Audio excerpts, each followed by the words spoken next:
kana kuine chinhu chisingagoni kubudiswa pachena paupenyu hwemunhu, kuona zvaari kufunga nezvimwe zvakawanda zvinoitwa murima.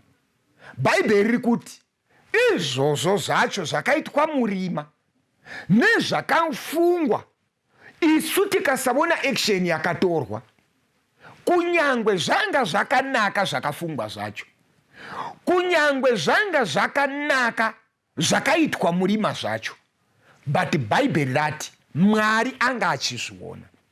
Chinangwa chaMwari hachizi chekuda kufumura vanhu. Mwari haasi mufumuri wavanhu. Diablosi ndiye mufumuri wavanhu, but Mwari haasi mufumuri wavanhu. Vanhu ndo vane tsika yokufumurana.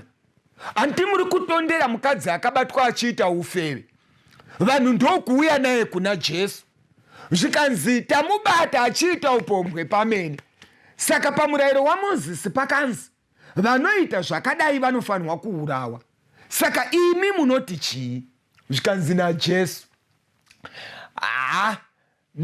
Zvikanzi naJesu. Bhaibheri rinotiro akakotoroka akanyora pasi.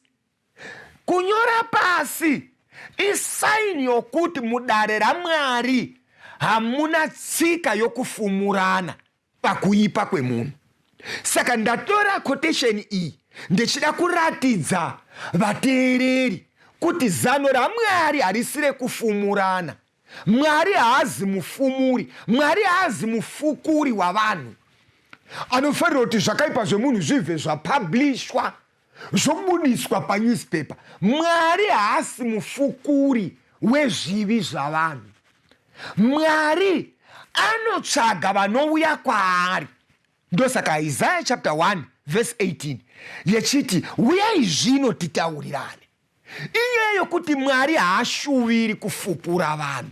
Vakasauya kuti adzime kudarika kwavo, pakupedzesera vanhu vachayimirira nyaya iyi.